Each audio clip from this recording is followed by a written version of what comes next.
Hey, what's up, everybody? This is Clint Losh coming to you with a first part of a sit and go series that I'm going to be doing. Um, just to give you a little background on these series and also to talk about what we're going to be doing moving forward. Over the past couple months, I've been running some sit and go boot camps. I've been calling them, pretty much doing a session a week in a sort of seminar presentation style. Um, And the purpose or the reason that I even set up these boot camps was, I stake a lot of guys, I coach a lot of guys, I'm obviously playing a lot myself, and the common theme or, complaint or whatever you want to call it, when people come to me about the games nowadays, it's, there's more regs in the games, they're getting tougher, the games are dead, blah, blah, blah. We've all probably heard the same thing, or maybe even thinking the same thing. Um, so, what I started doing, even over the past years, 6 7 months or so, I've really worked on my game a ton. I do agree that games are getting a bit tougher, and the reason for that is, I mean, it's completely natural. There's so many videos out there, books, websites with strategy articles, and you got huge forums with strategies and coaches, and it's kind of like information overload, especially when it comes to sit and goes. And I, like everybody else, learn pretty much the same way. I was watching the videos, reading the books, getting as much knowledge as I could, and again, just like most people, learned basically, that basic strategy of how to beat sit and goes in general. Um, I learned ICM. I learned how to play the different stages and the strategies associated with it, bubble play, Nash ranges, all that good stuff. Um, so over the past several years, it's no longer obviously 2006 where people are just learning how to play these games. With all this information out there, people are naturally getting better. And as you move up the stakes, it doesn't even have to be $100 games, just even $7 games, $15 games, $30 games, whatever it may be. You're finding more grinders who certainly understand those same concepts as well. So, um, the reason I came up with this series and the boot camps I was doing before is because essentially, if everybody is playing that same way, that same straightforward style, um, I started to question, well, where's our edge going to come from? What's going to happen to our variance, our ROI? And essentially, if you're at a table with seven other regs and everybody knows ICM, everybody knows push fold, everybody knows the ranges. I agree. It will definitely be a tough go of it. You're going to have some big swings. Your ROI is going to go down, and life is going to be miserable. In every game type, you're still going to have your random fishy players that are going to spew off their chips to you. But even as you move up stakes, some of the losing players aren't as bad as they used to be. God, you go on to some forums and you've got guys who are losing in games, but they're still talking about plus EV and ICM. So even some of the fish aren't necessarily huge fish anymore. They have some type of clue of what's going on. Every Tom, Dick, and Harry out there is talking about well, I'm looking at my Nash charts and blah blah blah, and that's good for them. Um, so because some of the games are getting tougher, and I will acknowledge that. Your game, just as the game has evolved, your own game has to evolve essentially to be ahead of the curve. Back in 2006 when people were printing money in sit and goes by playing that ABC style, that was because most people had no idea how to play sit and goes. They had no idea about ICM. So if you had any clue, you were just printing money. A couple years later, people are starting to have a clue. So naturally, our game needs to evolve as well. And that's the point of this series. And you can see the title, The Next Level of Sit and Go Play. My goal um, over the course of the next, I'm probably going to have 5 volumes or 5 different videos for the series. And my goal is to essentially develop some different strategies that may be, you know, counterintuitive to what you might believe how you're supposed to play a sit and go. I've run this series. I'm streamlining my boot camp into this series, and I've had about 30 players now go through 2 of the boot camps, and they've certainly loved it. It's definitely opened up their eyes to a little bit of a new way to play sit and goes instead of the robotic push fold style that you may be used to. So why don't we jump into it and start? Let's kick this thing off. So for the first session, before we start getting into the real meat and potatoes of this whole thing, we have to do some setting up. A lot of what we're going to talk about is setting up your HUD, and I use Hold'em Manager. If you use Poker Tracker, I have no experience with it. You can adapt what I'm going to talk about for your Poker Tracker. I'm using Hold'em Manager, so that's what we're going to go with. So we got to do a little bit of a setup, because a lot of these new strategies are predicated upon having as much information as possible on your opponents, and that obviously comes along with having a good HUD setup to use some of these strategies. For a really long time, I never played without a HUD. I'd use a lot of note-taking, color coding, all that good stuff. But I've definitely, especially as the games are getting a bit tougher, I've definitely seen the value in the HUD over the past year. It's increased my ROI. So I'm definitely recommending it now, and especially if you're going to be going through this video, you don't have Hold'em Manager yet or Poker Tracker, go get the trial version. I definitely recommend checking it out and understanding how it applies to today's games. So let's get to it. So here's what we're going to talk about today.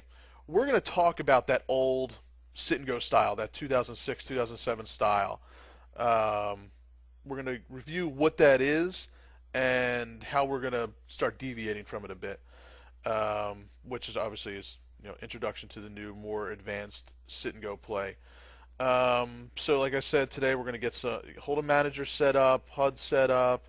We're going to talk about some note-taking strategies, and again, we'll recap everything, what you can expect over the next several videos.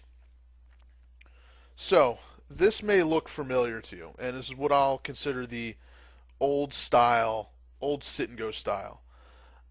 You got to play tight early, and you know what? Before I even jump into this, you may be wondering, well, what sit and go style is this? A 6 max, a 9 man, a 180 man? This series is not for any one specific type of sit and go format. There are going to be certain ICM considerations and different strategies that may apply more to a 9 man than it does a 180 man. However, the focus of this series is not just towards one format. It can be utilized in all formats and even MTTs. For the people that have been in my courses that I'm running, the boot camps, they've been 6 max players, some hyper players, some 180 man players, 18 man players. So you'll get the idea that over the course of these sessions, it's not really about what specific game format you play, because we're going to talk a lot about exploiting opponents, and that has nothing to do with necessarily game format. It's more looking at stats, looking at players, and understanding how to pick up chips in some unconventional spots. So I wanted to throw that out there first, that you don't have to be playing a 9-man game or an 18-man game. Personally, I'm playing on Merge now, so I'm playing a lot of 9 and 6 max games, because that's all that runs these days on that site. So it applies to those games. Before that, when I was playing on Stars, I was playing a lot of 18 mans. On Full Tilt, I was playing 18 and 45 mans. So it will all apply. So anyway, getting back to this old sit and go style. For the most part, you want to play tight early, only premium hands. Blinds aren't worth it. Don't get into too much trouble early on. Blinds start going up a little bit. They hit the 100 level, 200 level. you can open up your game a little bit. You're going to be blind stealing a little bit. Um, you get to the late game, then it's only push fold in the late game, and the most important part of the game is the bubble. You're very rarely going to play post flop.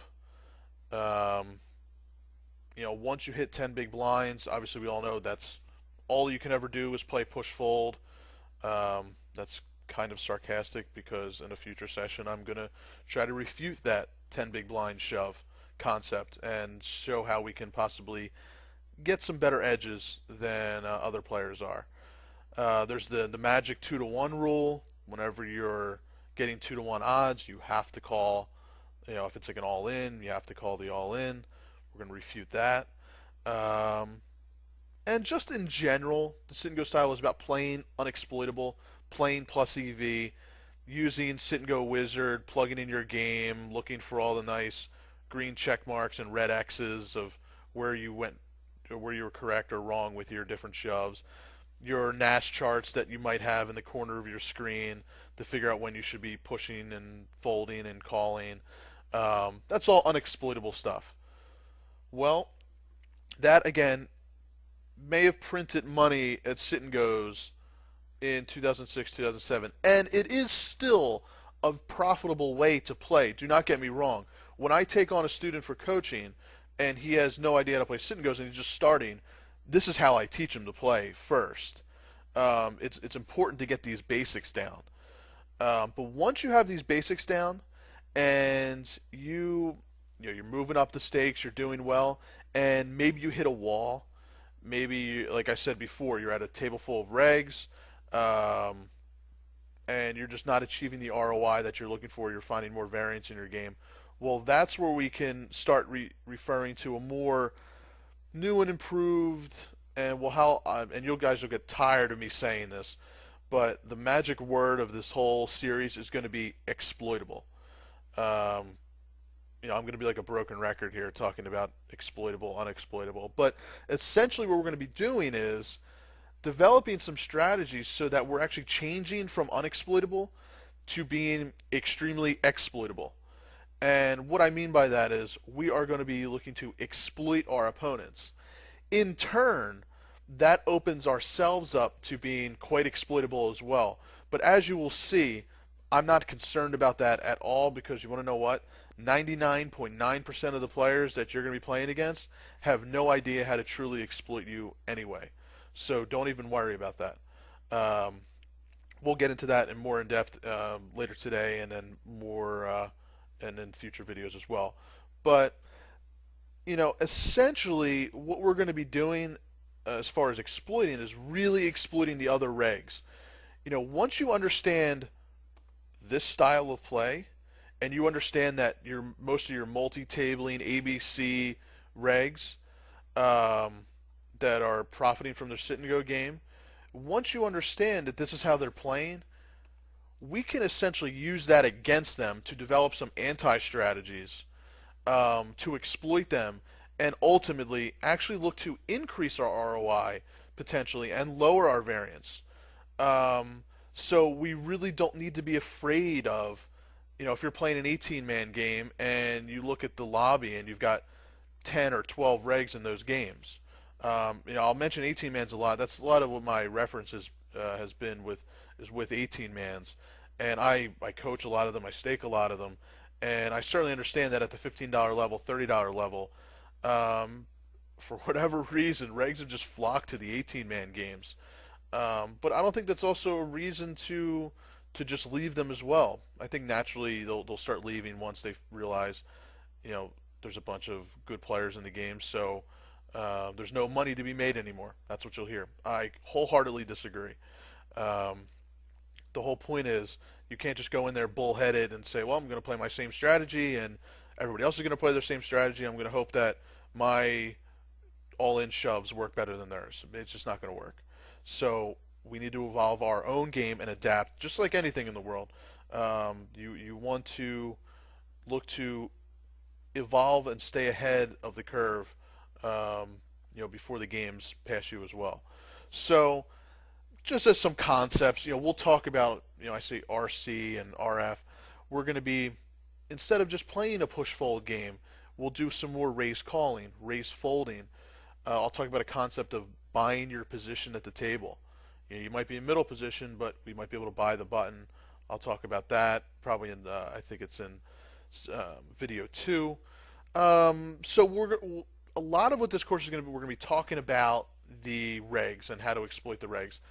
Obviously, there's always fish in your games, and not everybody's playing a $15 and $30 game. You might be playing in the $1 games, the $3.50 games, where you're going to be having some more random recreational players at the table. Well, we can exploit them as well. It'll be in different ways than we exploit regs, but we're going to look to maximize our value against them as well.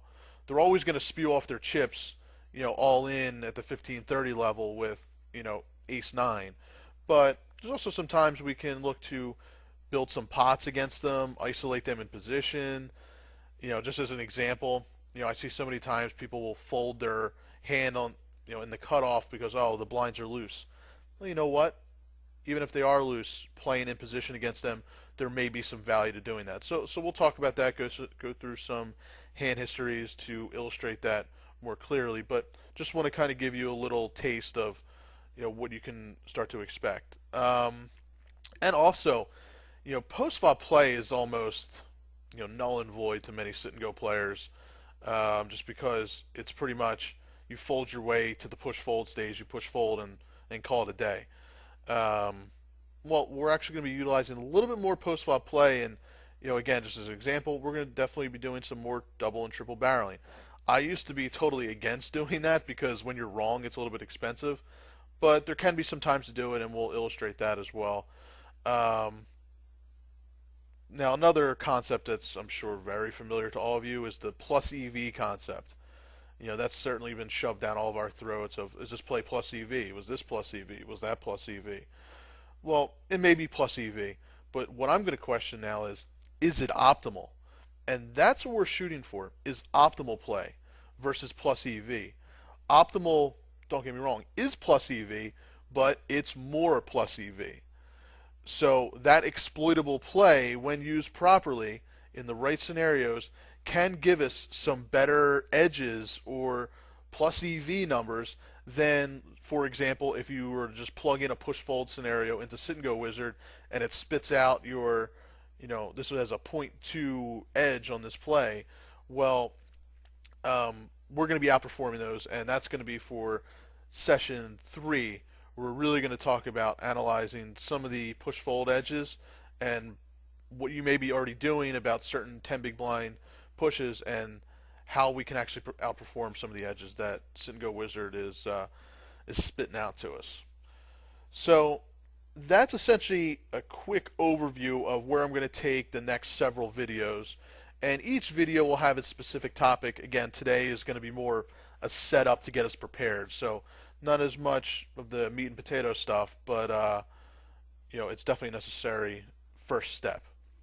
So as I said, we're going to be setting up our HUD and our Hold'em Manager or Poker Tracker, whatever you got. So I'm actually going to exit out of this PowerPoint for right now and go to my Hold'em Manager.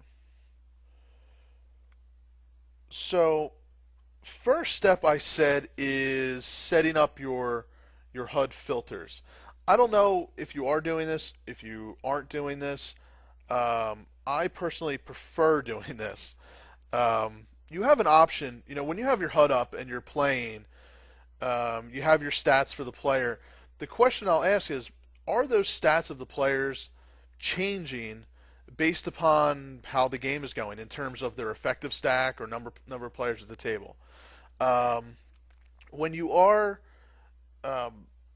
when you have your HUD up, I want to know through the course of the game how are their games changing, especially your regs who might be ultra tight in the beginning but really loosen up in the mid stage and looking to steal a lot. I want to know that. I want to know how their game is changing with their stack. So you have two ways to essentially find that out and filter your stats as the game progresses. One is by number of players. I know plenty of people that filter it that way. I personally filter for effective stacks. for the different, as the blinds change and stacks change, I want to know how their game changes. So that's how I filter. I'll bring that up real quick. So if you have Hold'em Manager, I'm using Hold'em Manager 1 here. Go to Tourney HUD filters, and here's a filter that I put on my HUD. So essentially what this is saying is when you have one big blind stack, I want to see what your stats are for when you have 1 to 5 big blinds. And because 1 to 5 big blinds is pretty much obviously that desperation zone, you have to shove all in desperately. So I'll see what your stats are for that stage, and it'll exclude, the 15-30 games. So from 1 to 5 big blinds, I want to see that same setup. I want to see the same stats. The 6 and 7 big blind area is kind of interesting. You may not be totally desperate, but you're definitely in push fold mode. So I just put 1 to 6 there. From 8 to 12, it's your standard push fold scenario. You're not desperate. You're picking some good spots, or you might be making some any 2 card shoves in late position. So I want to see the stats from your 8 to 12 big blind area. I just put 1 to 11 big blinds, and then after that, you just see 81 plus. So you're no longer typically in push fold mode. You're doing some more raising, possibly some limping. So I want to see the stats for pretty much all stages of the game, even including the 10-20 level. So that's just a quick overview of this. Feel free to pause it and take a look at this. One thing I want to say though is, as far as advantages and disadvantages, the advantages are, of course, you get to see how players' games are changing compared to their stack size. The disadvantage it certainly is, let's say you're at a table and there's some random guys there. Well, you're obviously not going to have hundreds or thousands of hands on them. So for the first several blind levels, you might be developing some stats on them. But then let's say once they get to their 10 big blind stack, well, the stats are, it's pretty much going to say 0-0, because you don't have any stats on them for that blind level yet. So you may be flying blind for a little bit there, simply because you just don't have the hands on them. That's definitely a disadvantage of it. But with your regs, you might be seeing every day, and you'll have plenty of hands on them at all different stages. That's where I really believe that this comes in handy. And you'll have specific information on them so that you can exploit them even better. You won't be guessing as much. So that's personally why I like it a lot. I recommend it. I know some people still don't do it. That's totally fine. But I definitely recommend doing it. So that's the first part. Get your filter set up. The next part is simply setting up your HUD. So why don't I show you my HUD? And what I have is a replayer up of a game. And right now that probably just looks like a total disaster of HUD stats. And let me pull up this notepad here so that you can see also what these stats are. And what I'll do is I'll drag this guy to the center, and I'll use his stats to explain the HUD. So obviously we have name, number of hands, standard stuff. The top number is flop aggression percentage. It's one that's probably not used as often. I personally like it because it definitely gives you a good idea of, if somebody's very aggressive, maybe you can, you have a made hand, you can check and let them bet into you, and you can get value that way. Or if they check raise you and they're extremely aggressive, that may not always be the nuts. So that type of information is good. And again, I'm just going to go through these quickly. We're going to be going into each of these stats more in depth as we go through hand histories in future sessions. Again, I just want to get the general concept and the general layout set up and give a brief description of each and how I use it. So that's flop aggression percentage. Because we're going to be dealing with a lot of C bets, and we're going to be opening up our range a lot more. We're definitely going to get involved in some more post flop scenarios. So I'm more concerned about flop aggression percentage. So that's what the 18 number is here. Then we got 1412. That's VPIP pre-flop raise. Obviously very standard. Now you'll see a bunch of colors here, by the way. The only numbers that I have color coded based upon ranges are VPIP and pre-flop raise. I think that actually comes with the Hold'em Manager filter anyway. I may have customized it a little bit, but essentially I'm just looking at the red, yellow, and green to know how tight, loose they are. It's nice and appealing to the eye. You'll see that there's red lines, yellow lines, blue, white. Those aren't color coded on ranges. They're color coded pretty much. I just want to make it look nice and pretty.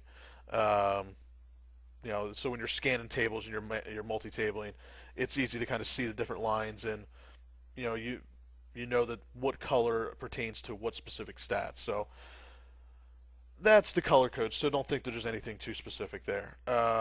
14, 12, and 33 and 55. What this is the cutoff steal or cutoff raise first number, and the button raise first. So I want to know, even if you have a tight player like this who's playing 14, 12, how wide are they stealing from late position? And these numbers will obviously give you a very good indication of how wide they are from, from the cutoff, from the button. So I really like those stats. The 0 and 65, what that is, I have small blind limp, small blind steal. These I really enjoy, really like using these stats to exploit the hell out of certain players. I love the small blind stat. I think it's something that's not used enough. But essentially what you'll find is players are usually on one extreme or the other. They'll either be limping a ton, which are typically your more passive, loose, fishier players, or they'll be stealing a ton. So like this guy, he's never limping the small blind. He's 0% of the small blind, 65% steal from, 65% steal in the small blind. So he's stealing an awful lot. So accordingly, since I know that he's stealing an awful lot, I can therefore 3-bet a little bit wider, knowing that his range isn't specifically that tight. With that being said, it can also be used where, since I know he's stealing a ton, if all of a sudden he limps and I see that he's got a 0% small blind limp, that may be a good indication that he's trying to trap maybe with aces and get me to shove over the top. So that's how those hands can be used, or those stats can be used in conjunction with each other, and vice versa. If you have one of those looser, fishier players who is limping a ton and not stealing, and they limp, that obviously gives you an indication that they're not necessarily limping the trap, they're limping just to see a hand. So you can go ahead and raise over top of them with sometimes any two cards. So that's the small blind. Then we have the yellow line, and the first stat is the 3-bet versus steal and fold to 3-bet. Typically, these are the stats you'll definitely need a bigger sample size on. Usually over a 10% 3-bet versus steal, that's pretty aggressive. But if you see somebody's got 20%, but it's over 5 hands, that means one out of that 5 hands they 3-bet. That's not a very good indication that they're the most aggressive opponent in the world. You have 50 or 100 hands, you're getting a little bit warmer in terms of getting a more accurate assessment of how aggressive they are. But, we are going to be stealing a ton. I mean, these are my stats. I don't have all of my hands in this particular Hold'em Manager on this computer, but this gives you a good idea. I'm just going to move my stats down so you can see it. I'm playing 21-17. So, and I didn't mention that in the beginning when I was giving the overview, but one of the big, I guess I'll say big things that comes out of this whole course is you're going to find yourself being a lot more aggressive because we're going to be exploiting. And exploiting in certain spots means opening up wide, doing a lot of raising, sometimes 3-betting. So we're going to get out of that 14-12 game. When I was playing on full tilt, where a lot of my volume was, that's actually exactly what I was playing, was 14-12. When I moved over to stars and merge and started using these newer strategies, my My stats went up to 21-17. I think they ended up at 22-18. So if you see a guy that's playing a 9-man or 18-man and he's playing 22-18, usually you're thinking, who's this loose, aggressive player, and you wouldn't expect him to be necessarily a winning player because most of your winning players have these stats: 14-12, 14-12, 13-11. That's what you expect them to be, not 22-18. Well, everybody that's gone through the course and have started using these strategies have all found them, their own stats increasing dramatically. It may not get to 22-18, but a lot of them are getting close, and it's for a reason. We're not going to be loose just to be loose. You'll see what I mean, but you are going to see your aggression go way up. So move that back here. Let's get back to this guy's stats. So 2.4 is his 3-bet versus a steal. 38% is his fold to 3-bet. These are pretty obvious in how to use them. If you're raising in late position, you ideally want a guy that's to your left that's not going to be too aggressive and be 3-betting you ultra wide because he assumes that you're wide.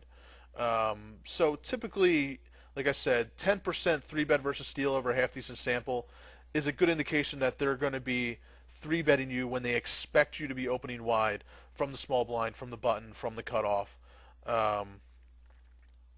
So that's something to be cautious of. Fold to 3-bet. How I like to use this stat actually is in conjunction with the cutoff and button steal. So if a guy is like 33, 50, and 55 in terms of how wide they're opening from the cutoff and button, but they have a high fold to 3-bet, that'll give you a good indication that they are opening wide, but they're also not defending versus the 3-bet very often. So you would look for something like in the 65-70% plus range there. This guy is 38% fold to 3-bet. That's only over 8 hands. That's still, less than half. So this is including the early game stuff. So I guess if he's opening up pretty tight with solid hands anyway. So these stats are definitely used in conjunction more when you can expect guys to open up wider when the blinds go up because the blinds will be worth it. So that's that. This nice blue line here is the steal stats. To be honest, I could probably just dump this 46. The 46 is the overall steal number. I've got every other steal stat I need: cutoff, button, small blind. So the 46 is just the overall steal. I honestly don't even look at it too much anymore because I look at the more specific numbers. So you can put something else in there if you'd like, but that's just the steal stat. Fold to steal stat is something I use very, very often because, like I said, we're going to be stealing a ton and opening up very wide. So I want to know who is folding versus my steals.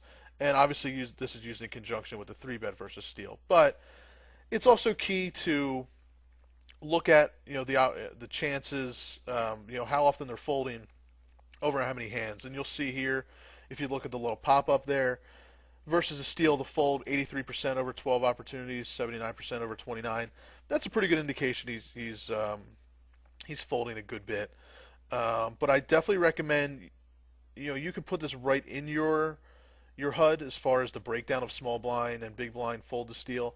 I just keep it in the pop-up, but always look at that, especially if you're looking to steal from the small blind, for example, and maybe he has like an 80% fold to steal, but he folds to a steal 100 times in the small blind, but like 60% in the big blind. So getting an idea of that will be extremely important.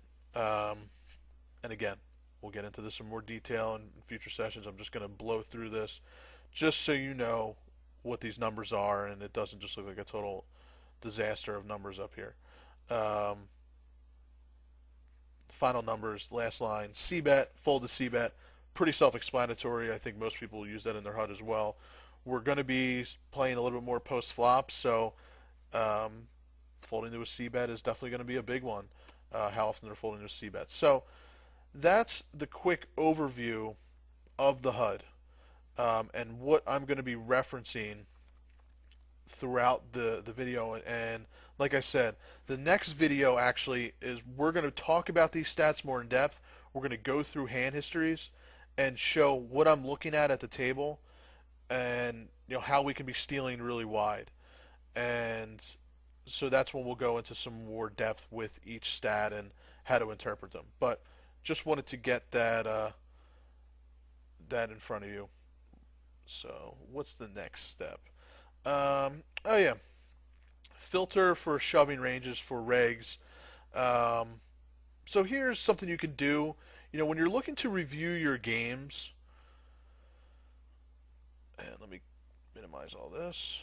When you're looking to review your games, a lot of what people do is they go through Sit and Go Wizard. You may just go through full games. That's fine. We can actually get more specific than that, and use our database to our advantage. Let's say you're playing in some games and there's some, pain in the ass regs that are giving you trouble every day. And a big part of the games obviously is around the bubble and push fold, and when it gets to the any two card shoves, many times you want to know, is somebody shoving any two? What range are they shoving with? Let me say this. Once you find the bottom of somebody's shoving range, you can then pretty much print money against them. You're no longer guessing. You can figure out exactly what ranges you need to call with when another player is shoving all in, and you have a specific note on what their range is. So you can do a lot of cool stuff with filters with your database. Here's one I just wanted to show you to kind of get you thinking a little bit more about some other filters you can use. And what I wanted to do is, a lot of the games I played under this screen name, the SPI, Staking on Stars, were mainly 18-man. So that's what this filter is going to be for. So what I wanted to know was, when we get in the money and we're around the bubble, what are the pushing ranges of some regs that I'm seeing every day? And so here's the filter that I set up for that. So go to all your hands, and here's the filter I set up. And it'll pop up at some point. Here we go. So again, this is an 18-man. So the bubble is in 4 players reach the money, so the bubble is 5 players. So pretty much I wanted to see from 3 to 6 players what their shoving ranges are going to be. So accordingly, I'll give them a 6 to 12 big blind stack. I didn't necessarily want heads up, because heads up just plays different in general.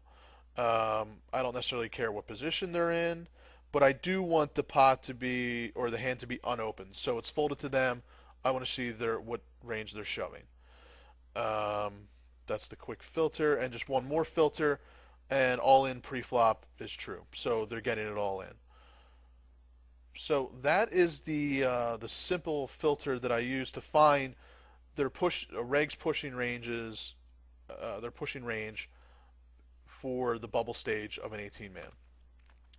And this is obviously giving my particular hands. But here's a guy that is a good player at the 18-man, so I just picked him. So if you want to find a specific player, you go into player search, and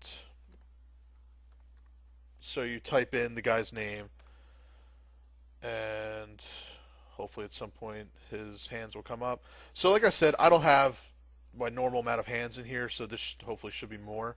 But here we see we got 4 hands where he was all in. Looks like I've lost a good bit in these hands. But we filtered for this particular reg's hands of where he was pushing and pushing all in, in the late stage of an 18-man. And what I recommend doing is export all hands to hard drive, and we'll just save it to the desktop, and the hands have been exported. So what you can do is you take all those hands, you export them, you load them into your universal replayer, and now what you'll start doing is you'll be getting some small files on each individual player, and you can go through, and maybe you didn't take a note at the time, maybe you were mass tabling, whatever it may be. You can go through now and get specific ranges on those players, and then use your Hold'em manager, or even go into PokerStars and take a note that way, and put specific notes on the players. 10 big blinds, shove from the cutoff with Jack 4. You'll get an idea of how wide they're shoving. Now, yes, depending on the players to their left, depending on stack size distribution, well, shoving ranges aren't static by any means. But if you get enough hands on players, you'll start to get an idea of how wide they're shoving in different scenarios. So the more information, the better. Alrighty. So that's again, a filter that I wanted to show you guys that I use a lot, and is why I don't guess a whole lot at the tables especially when regs are shoving all in, because hopefully I've gone through and taken notes on them. And you can do all sorts of filters. I plan on having more filters available for you guys that I can just send to you. You can have this one. I want to do 3-bet ranges. That's another big one that you deal with. How wide is somebody 3-betting you? So that can be a good one as well. But play around with it on your own. Figure out HUD, or sorry, Hold'em Manager comes with a bunch of different filters. Some of them are kind of pointless, but you could see in there that they're in here. And I save this one as push range of regs, but you can see different filters in there. Most of them are kind of pointless, but develop your own and make sure you save them as well so you can use them again. And let's close this out. So that is just a little handy tool I like to use with Hold'em Manager. Alright, so let's get back to the presentation here. So that's setting up the software and the HUD. Again, quick overview. We'll get more in depth future sessions, but I think you get a good idea, as well as what I'm going to be looking at while playing and how we're going to be using them to exploit certain opponents. If you want my HUD, I can give it to you as well, and so that'll make things easier for you if you want to get that specific setup. So even before I used the HUD, I took a ton of notes. I mean, that was essentially my own little way to identify players, and then their tendencies and ranges. Now, my old note-taking system was pretty much orange was a reg, red was like the best of the best, green was a fish, and purple was who the hell knows. They were up and down, maybe didn't have a lot of information on them, so they were kind of like a wild card. So I've changed that to now more exploitive note-taking, and there's that word again. And this will help with your multi-tabling. Now, you can see that I use a lot of stats in my actual HUD. So if you are playing 12, 16 tables, whatever it may be, it might be tough initially to be looking at all those stats and getting the specific information that you need. And by the way, I do recommend that if you are going to start using these strategies, wait till we get obviously more in depth with them in future sessions, but you will probably find yourself moving down tables a little bit. I had no problem 16, 20 tabling. When I first started, changing my HUD around, doing more exploitive plays, I had to drop down to like 8, 10 tables just so I could pay more attention.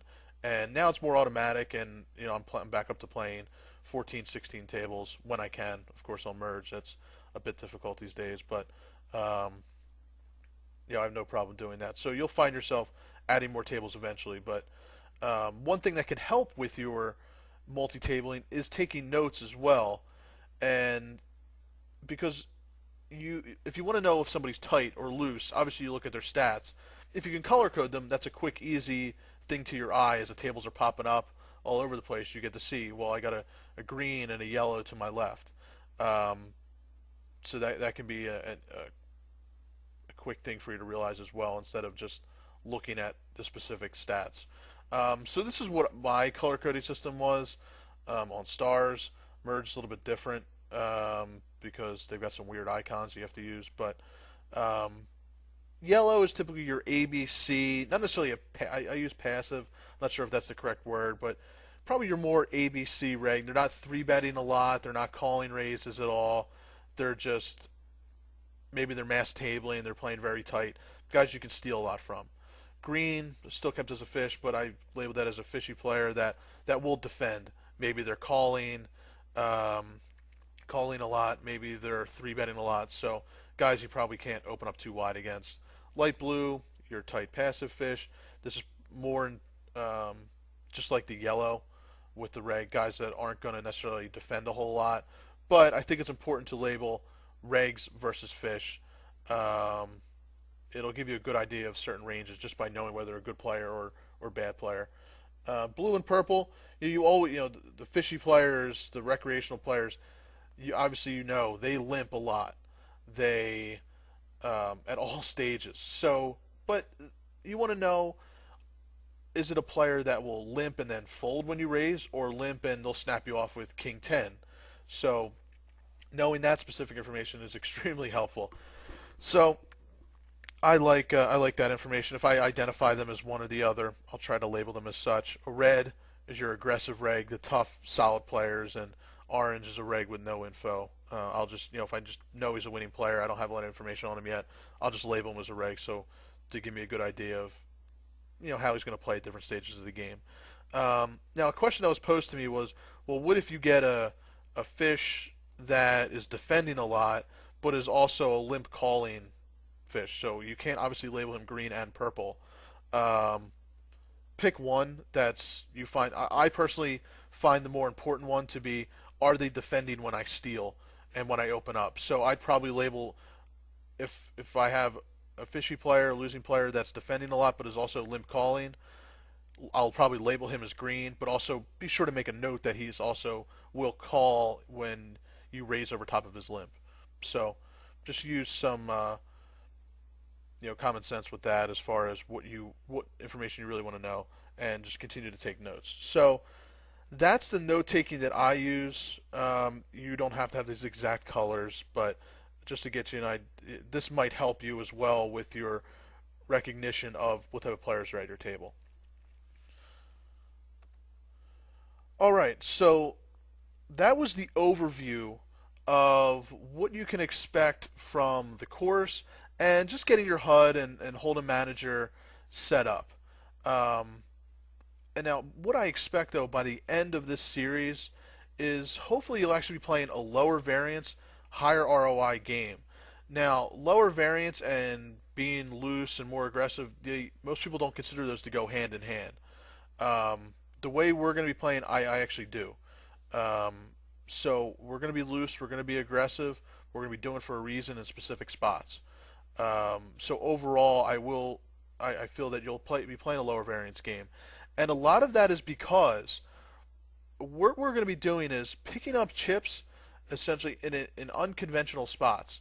We are going to be building our stack from the first blind level all the way through. So the question is, what would you rather have? 1700 chips at the 150 level, or 1300 chips because you just folded your way there? I would rather have the 1700 chips.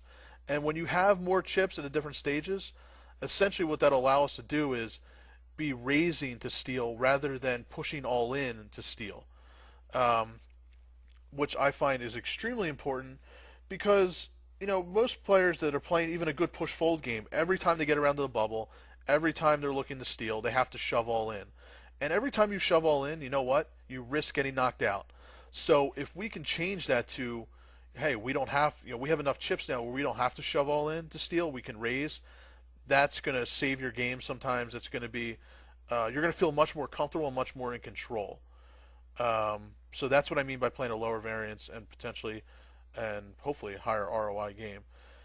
And again, overall, you're definitely going to be thinking about sit and goes in an all new way.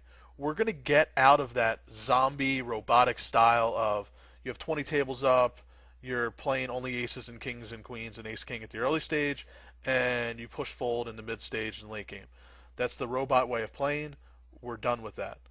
Um, the common response that I got from a lot of players that have gone through the course that have seen this information is that the games have become a lot more fun now. They're thinking a lot more. They're not falling into that robotic style anymore. So they are actually enjoying sit and goes a lot more. It's not just a tedious grind. Um, and the big reason for that is the next point, is that you're going to have an edge over the other regs now. You don't need to be afraid of playing against other regs at the table and, um, you know, if you see three regs in your 9-man game, you panic and you don't want to play in that game. You just wait for another one to load up. No, we're going to have an edge over them now as well. And again, enhanced sit and go profits. My ROI increased dramatically. For the 18-mans, it went from 12% to 17%. From playing the ABC style to playing a more exploitive style. So I think it's definitely going to be beneficial for everybody to adapt and evolve and change their game a bit to account for the conditions of the current games. They're not dead by any means, but I certainly understand when people say the games are tougher. They may be, but it doesn't mean we just have to give up and change our game or change the type of game you're playing. You can still see some great profits and ROI numbers from sit and goes. So I hope you get a good idea of where we're headed here. Look for video 2 coming up shortly.